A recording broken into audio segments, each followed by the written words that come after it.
Il macramè è una tecnica antichissima. I primi lavori risalgono a centinaia di anni fa, anche se non si è certi dell'origine, perché alcuni dicono che l'origine sia prettamente araba, quindi sia arrivata in Italia grazie ai commerci navali. Questa tecnica sembra addirittura che sia nata proprio sulle navi per intrecciare le reti, e nel momento in cui è arrivata nelle mani delle signore genovesi ha preso proprio tutto un altro stile, un altro respiro, perché ha incontrato proprio il femminile, questo spirito di accuratezza, di eleganza che hanno proprio le donne quando prendono in mano, diciamo, i fili e intrecciano.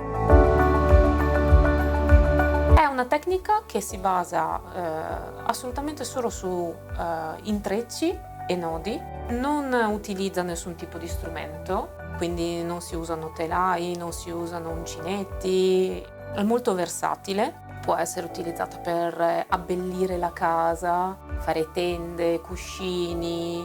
viene utilizzata molto come arredamento di interni, vengono usati come razzi, anche separé.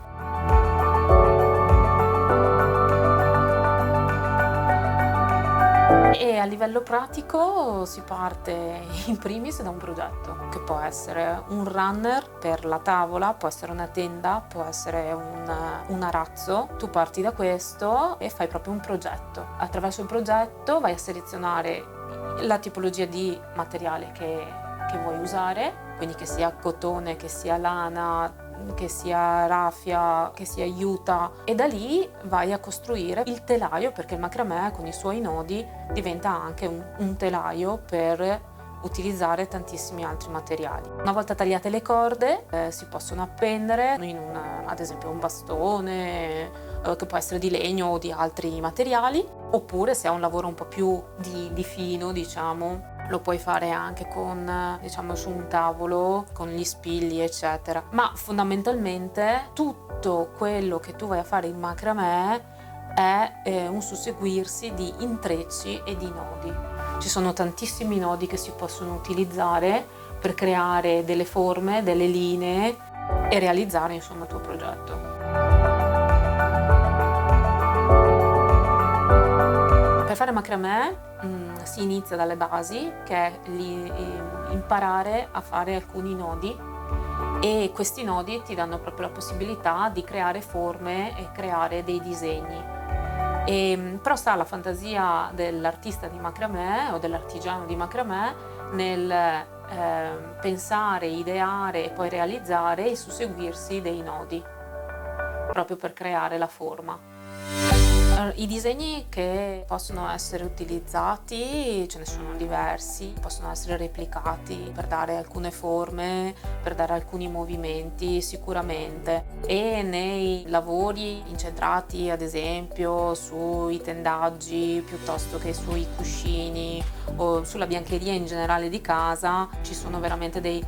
pattern abbastanza fissi che vengono ripetuti, eccetera. Diversa è la questione per un artista di macramè, come nel mio caso, che utilizza i vari nodi per dare una forma diversa, per dare una forma nuova, creare una forma nuova e un movimento nuovo. Si parte da un'ispirazione, da un'intuizione che può venire dalla natura, può venire da un concetto, può venire da tante, ognuno ha il suo ovviamente. La forma e il movimento possono essere tradotte non solo nel susseguirsi di certi nodi, ma anche nell'utilizzo di certi materiali. Quindi se si vogliono ad esempio dare delle forme più morbide, più sinuose, si vanno a utilizzare ad esempio materiali come la lana, e quindi poi si vanno a fare delle forme che sono delle onde, sono circolari, sono delle linee curve. Se invece si vogliono fare delle forme più rigide, precise, diciamo, si vanno a utilizzare dei nodi e dei materiali che sono più rigidi, appunto, materiali come può essere il cotone, che è più fresco, oppure la raffia che è più ruvida, e in abbinati i colori.